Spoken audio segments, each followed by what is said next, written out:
a Patricio Hernández, exfutbolista, director técnico también, y bueno, y posteriormente también un verdadero estudioso, docente y de algún modo entrecomillado, pero podríamos decirle un intelectual del fútbol. Y de algún modo también por una cuestión familiar, un amigo de la casa, diría por una cuestión familiar, porque ya en su momento lo hemos entrevistado a Héctor y bueno, también toda una familia realmente muy fructífera que proviene desde allá, desde la bendita tierra de San Nicolás. Así que bueno, muy buenas noches, Patricio, es un gusto saludarlo aquí en Filosofía con Vocales. ¿Cómo le va? Carlos Bukovac y Ariel Kiel lo saludan. ¿Qué tal, Carlos, Ariel? Bueno, buenas tardes, buenas noches. Bueno, la alegría de conversar con ustedes y en la que más me siento identificado es jugador de fútbol y docente. Muy bien. Muy bien, Patricio, bienvenido al programa, ¿eh? Dale, muchas gracias. Como realmente casi todos los que hacemos este programa, que a veces nos vamos rotando, todos también tenemos esa vocación que tanto amamos, la de la docencia. Bien, para empezar a charlar un poquito, me gustaba consultarle por esta idea, ¿no? Del deporte, que el deporte quizás es muy amplio y hay muchos deportes, algunos más populares y otros más elitistas, si se quiere, pero metiéndonos más todavía en el fútbol. ¿Cómo sería esta idea? Y quizás haciendo una analogía con lo que quizás en su momento ocurrió con el justicialismo, ¿no? Cuando se decía alpargatas sí, libros no. ¿Podría decirse que hay también una analogía que no van de la mano el deporte y quizás el fútbol con lo intelectual? ¿Hay algún margen para conjugarlos y relacionarlos? Patricio, usted que algo de eso ha estudiado o leído. Mirá, este es un país, la República Argentina, que ama la antinomia. Uh-huh. Entonces, desde a lo largo de la historia se ha provocado ahora le llaman la grieta, pero siempre hubo que unitarios y federales, que alpargatas o libros, ¿viste? Y así es un país que permanentemente está confrontando, y nos falta un poco más de humildad para unirnos y para tirar para el mismo carro, ¿viste? Entonces el fútbol, por supuesto, que al venir del Río de la Plata, que ha sido siempre una corriente de que han venido de todas partes del mundo, también han ido dejando una huella en el carácter de cada inmigrante que vino, ¿viste? Uh-huh. Entonces, lógicamente, hay muchas cosas que son de diversas escuelas y nos hacen, en ese sentido, tener un tipo de fútbol que es a lo que yo me dedico, que tiene varias escuelas, ¿no? Y entonces, por supuesto, que se ha generado también en el fútbol la antinomia. Claro. Patricio, una pregunta, ¿cuál sería la virtud para usted que más correspondería desarrollar a alguien que quisiera triunfar o llegar lejos en el mundo del deporte? Bueno, primero hay que tener una gran vocación. Que vocación significa sacrificar disfrutando el deporte con que se elija, y hay que tener una disciplina muy importante. Ahora, toda esa disciplina no puede lograrse si no se tiene conocimientos del deporte que uno que quiere aplicar, ¿no? Entonces, en ese sentido, jugar bien al fútbol, comprenderlo, son cosas muy difíciles de alcanzar, y sobre todo en el fútbol, donde es muy competitivo, donde todo el mundo opina, todo el mundo sabe y todo el mundo lo juega. Entonces, en ese sentido, ¿cómo te podría explicar? Hay que tener una vocación muy profunda, hay que jugarlo permanentemente, y con todas esas cualidades no alcanza para triunfar en el fútbol, porque de 1000 chicos llega medio. Entonces tenés que estar también, ustedes están en Rosario, en una zona de la Pampa Húmeda, sur de Santa Fe, sur de Córdoba, norte de la provincia de Buenos Aires, es una zona fructífera no solamente para la soja, el maíz, sino también para los jugadores de fútbol. Y entonces conseguir un jugador de fútbol en Bariloche, en La Pampa, en el sur de La Pampa, en la isla Malvina o en la India, ya es una cosa complicadísima y sería un milagro. Y esos milagros generalmente no se han dado. Claro. Esta idea que recién mencionaba Ariel, ¿no? Recordando lo que fue la columna de Ignacio del atleta, la virtud y demás, me hace también recordar algunos mensajes que me llegan y otros que me enviaron antes difundiendo lo que iba a ser el programa, tanto de parte de Carlos Robledo, el presidente del Instituto de Estrada, como el padre Marcelo Benítez, el superior de los Escolapios. Y Patricio, me han hablado todos maravillas de ustedes y de su familia, ¿no? De qué familia tan prolífica, porque de un lado está usted que fue hacia el deporte, pero bueno, Héctor un jurista, Rafael un sacerdote, y también me han hablado muy bien de su hermana pedagoga, tengo entendido. Sí, pedagoga, sí, tiene también, como a Héctor, muchos libros. Héctor más de filosofía del derecho. Graciela se dedicó a la pedagogía y tiene también sus 10, 12 libros escritos. Vaya, entonces, si será una familia que habrá cultivado todas esas virtudes. Prolífica familia. Me hablaba Héctor y Patricio. Bien, continuando. También, bueno, decíamos la idea del deporte allá en los griegos, los Juegos Olímpicos y lo que vemos hoy en día que a veces dista mucho de eso. Consultarle entonces en qué medida cree que el deporte, al convertirse en profesional, cambia esa concepción, la filosofía o la esencia que debería tener. ¿Lo ha notado, lo ha constatado mucho eso? ¿Es así? Mira, en muchísima gente le pasa que lo que nosotros nacemos como siendo un juego y regalo de Reyes, la pelota de fútbol, se va convirtiendo en juego, en un deporte, porque se empiezan a aplicar ciertas disciplinas como la preparación física, cumpliendo horarios, se transforma en una profesión y muchas veces los chicos pierden esa esencia de jugar para divertirse, ¿no? De jugar para, cuando uno se divierte a los demás.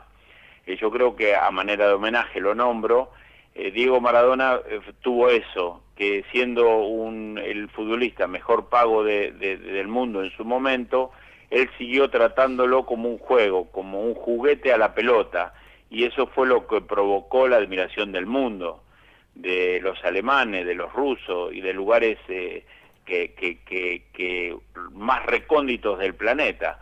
Entonces, yo creo que manteniendo la pelota como un juguete, la pelota como un juego, el jugador fabrica una endorfina que la transmite al espectador.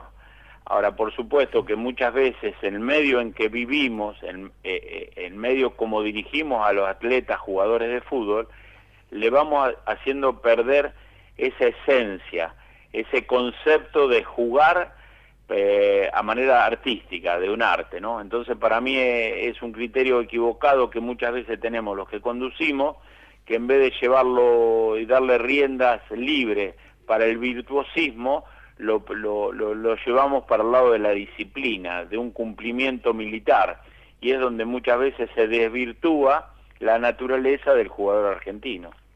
Es cierto. Interesante el planteo. Acá tengo una preguntita, Patricio, que a lo mejor sería más dirigida a su hermana, pero bueno, se lo preguntamos a usted. ¿Considera que el sistema educativo argentino le asigna la importancia que merece al deporte?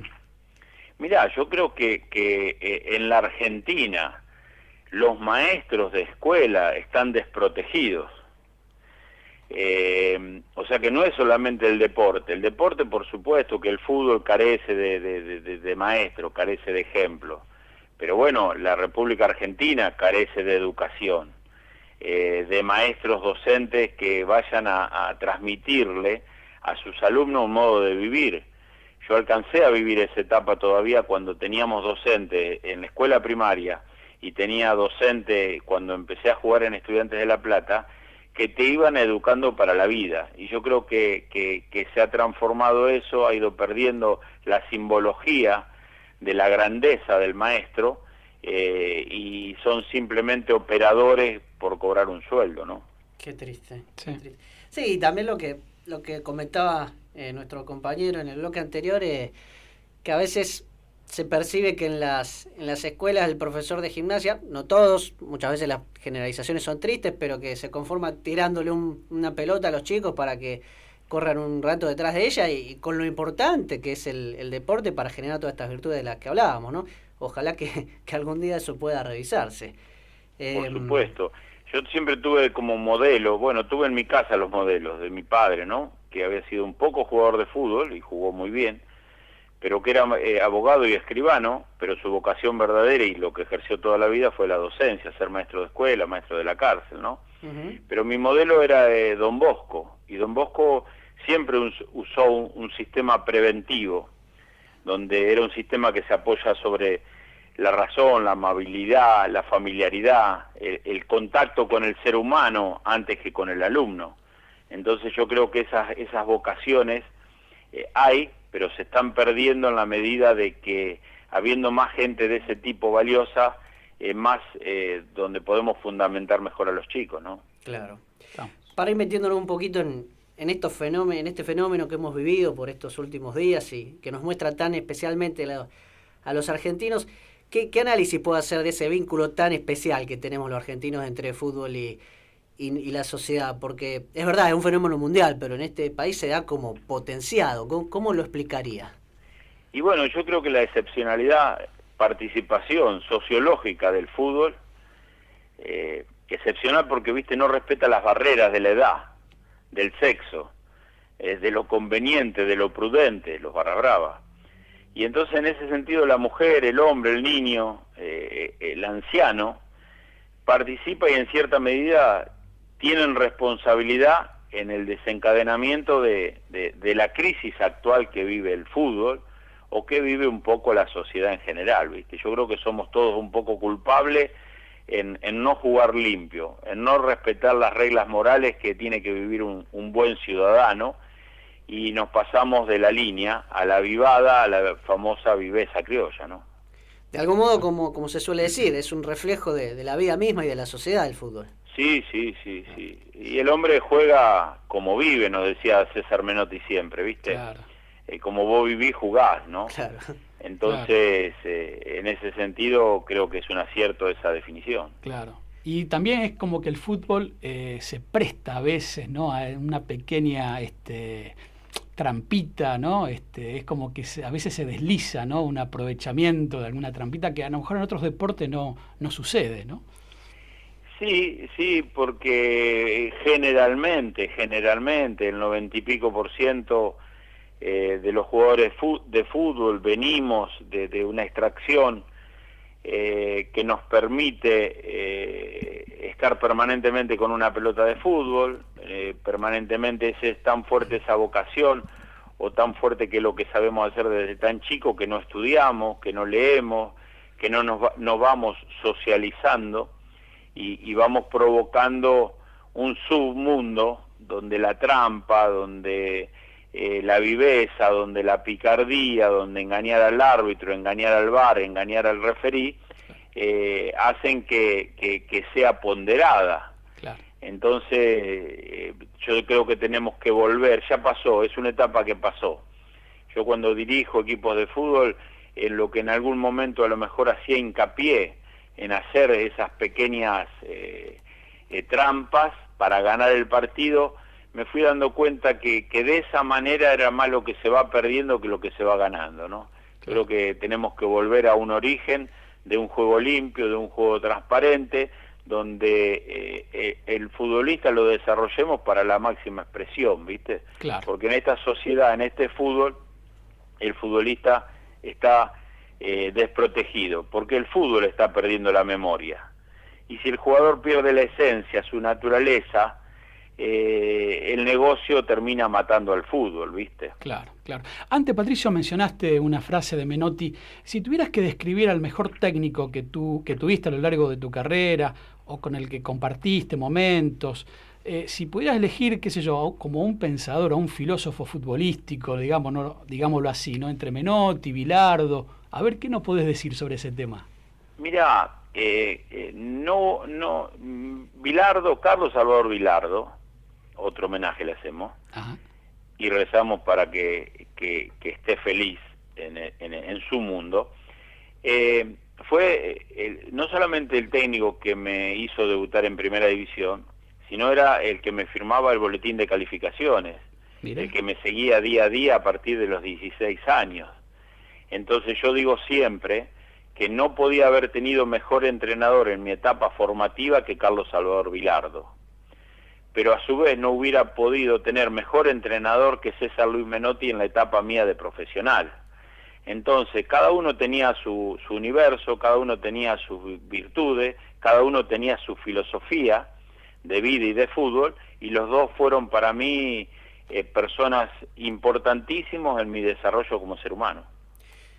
Tiene un trasfondo filosófico esa famosa pelea, debate o guerra entre menotismo y belardismo, ¿no es cierto? Yo creo que no tenemos que filosofar donde a lo mejor no hay filosofía. Ajá. Yo creo que los dos han sido congruentes con su manera de pensar. Los dos desde muy chico han jugado al fútbol en el barrio, pero después se han federado, uno en Rosario Central, otro en San Lorenzo de Almagro. Los dos llegaron a jugar en primera, los dos fueron técnicos importantes, los dos fueron campeones del mundo.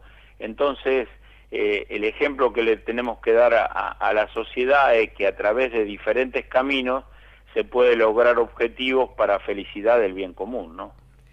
O sea que, de algún modo para usted está sobredimensionada por lo mediático esa lucha, esa confrontación. Ninguna duda. Y después, primero empezó siendo una cosa de periodista para generar, después ellos mismos me parece que subconscientemente se fueron prendiendo en alguna cosa que le traía muchas entrevistas, y después la deformaron los falsos seguidores de un maestro, ¿viste? Y la siguieron alimentando. Pero yo recuerdo de ir con Bilardo, que era mi entrenador, cuando a mí me citaba Menotti para la selección, después me iba a comer con Bilardo, me hablaba siempre de hacerle caso a Menotti, que era campeón del mundo, que le hiciera caso en lo que pedía. En su momento fueron bastante respetuosos uno de otro. Desgraciadamente alguna declaración no compartida generó esta polémica que se alimentó durante años, ¿no? Uh-huh. Bueno, ahora vamos a meternos en el rinconcito homenaje, ¿no es cierto? Y vamos a introducir a la figura de Diego Armando Maradona. Ariel, ¿te parece? Sabemos que supiste ser compañero de Diego Armando en algunos momentos de tu carrera. ¿Podés compartirnos algo?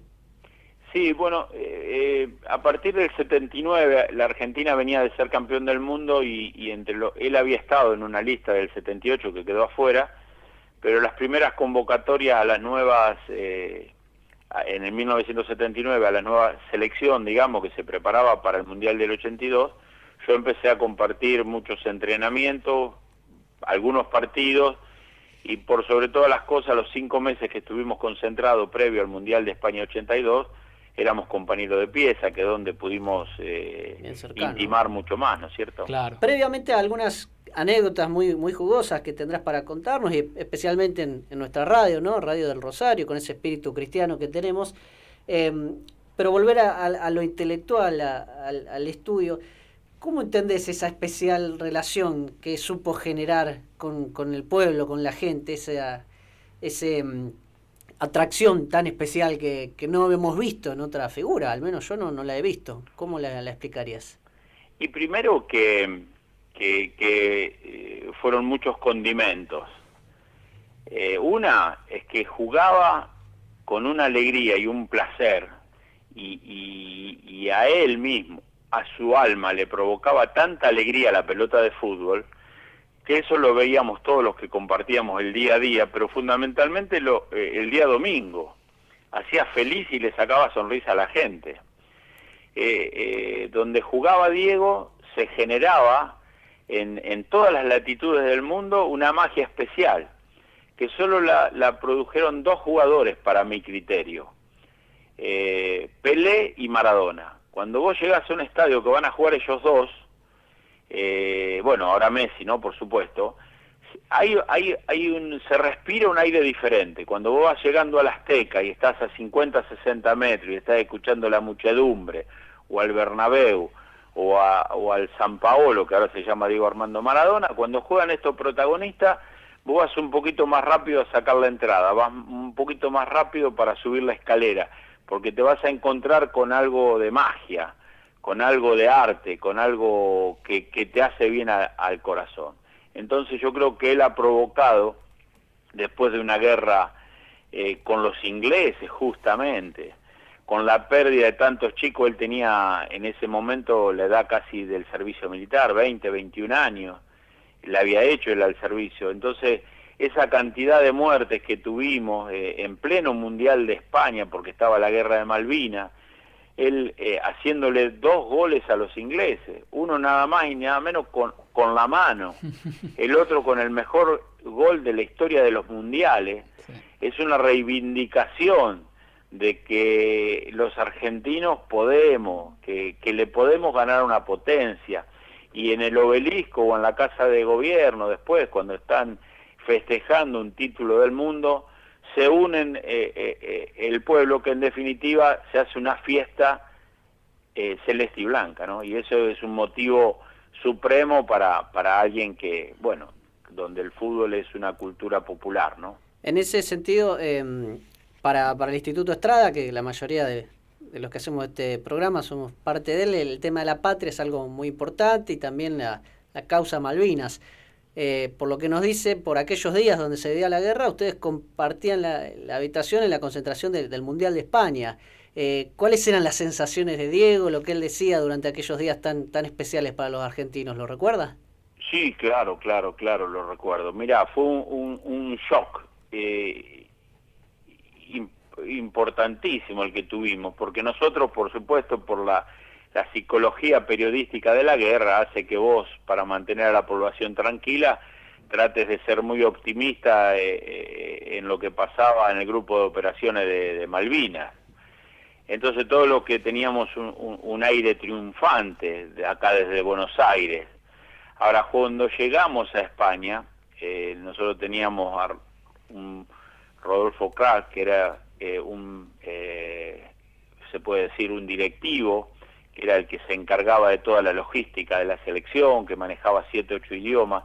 Cuando llegábamos a la habitación nos encontrábamos con todos los resúmenes de que se habían hecho de los 20 últimos días antes de llegar a cualquier lugar donde íbamos.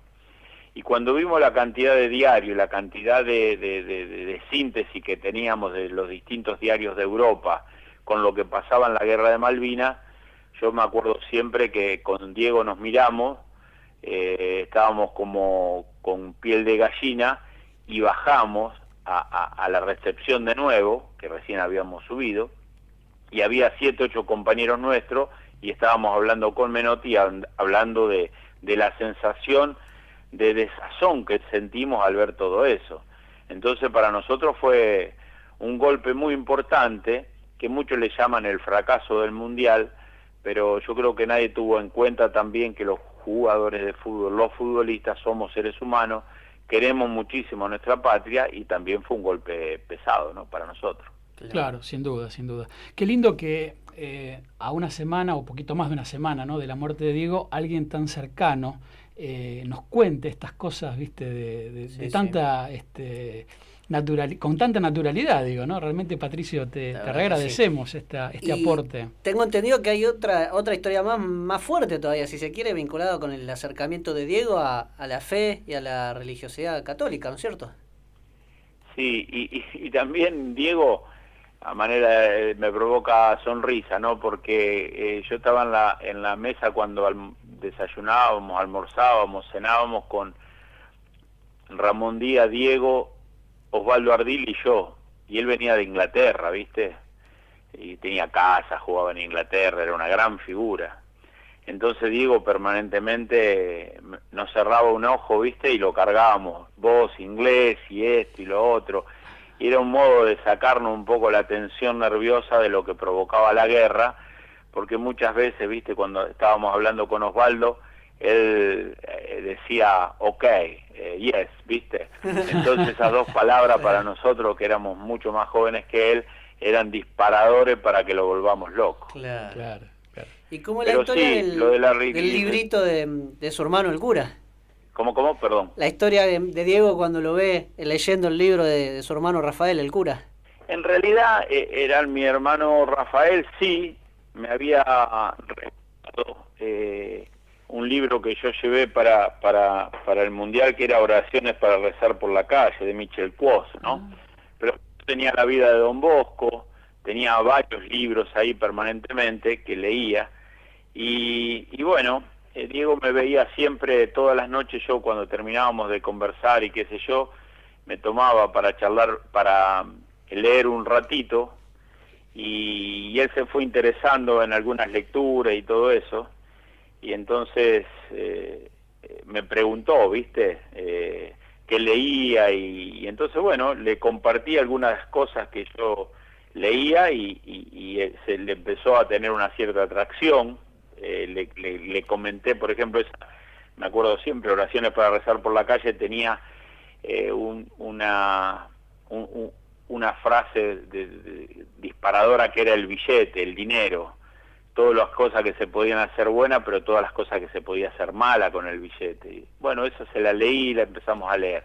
El Papa Juan Pablo II, Karol Wojtyla, había pedido, no como una imposición, pero sí todos los participantes de esas selecciones del mundo que iban a participar, llevaran un sacerdote católico.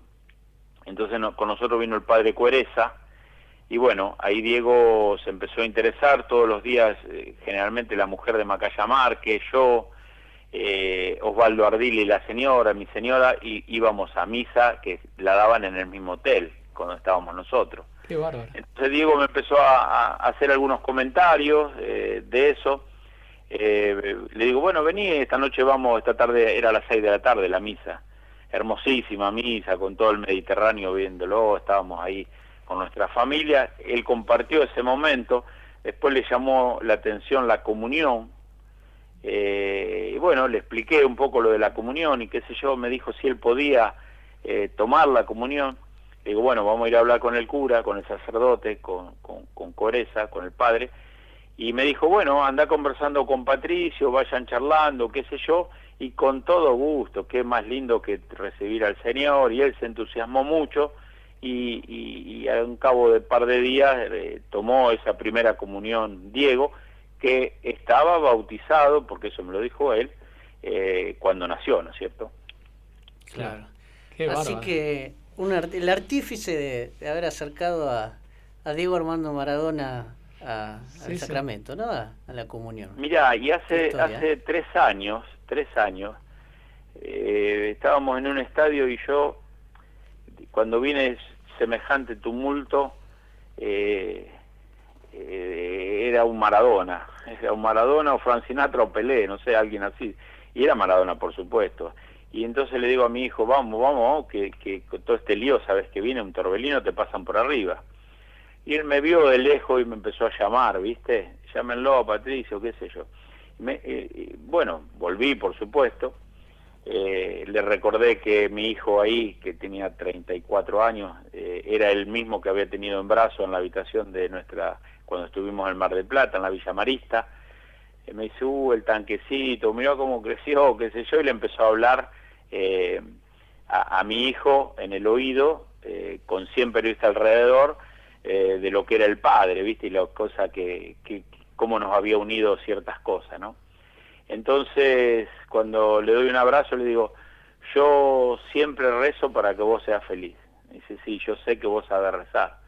Pero bueno, siempre estuve al pendiente de que esa comunión en algún momento, qué sé yo, le diera un poco de paz, ¿no? Que desgraciadamente me parece que no tuvo al final de su vida.